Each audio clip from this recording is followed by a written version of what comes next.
नमस्कार दोस्तों, स्वागत है आप सभी का प्रतियोगिता वर्ल्ड के यूट्यूब क्लास में।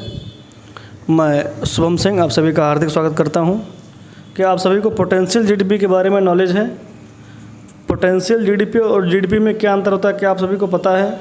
देखिए, जीडीपी का मतलब होता है ग्रॉस डोमेस्टिक प्रोडक्ट, सकल घरेलू उत्पाद। जीडीपी में केवल हम किसी भी देश की अर्थव्यवस्था में एक वित्तीय वर्ष में उत्पादित की गई समस्त वस्तुओं और सेवाओं के मौद्रिक मूल्य को दर्शाते हैं। घरेलू स्तर पर जितनी भी वस्तुएं और सेवाएं उत्पादित की जाती हैं हमारे देश में एक वित्तीय वर्ष में, उनको हम बोलते हैं जीडीपी है वो। तो जीडीपी में केवल हम उत्पादन को दर्शाते हैं, जबकि पोटेंशियल जीडीपी थोड़ी सी और इससे अधिक गुणवत्ता की चीज़ है।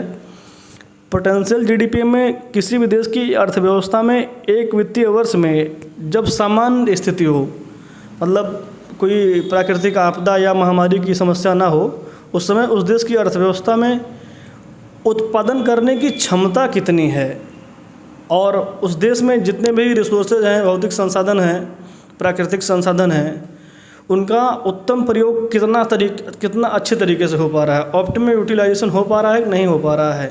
तो इन चीज़ों को दर्शाने का काम करती है पोटेंशियल जीडीपी। अमेरिका जैसे देश है, उनके पास जो भी संसाधन है वो बहुत अच्छे से उसका उत्तम प्रयोग कर लेते हैं, लेकिन इंडिया इस मामले में थोड़ा पीछे है।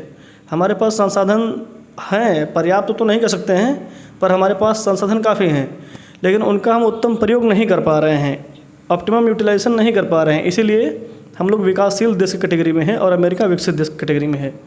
तो आशा करते हैं आप सभी को समझ में आया होगा। धन्यवाद।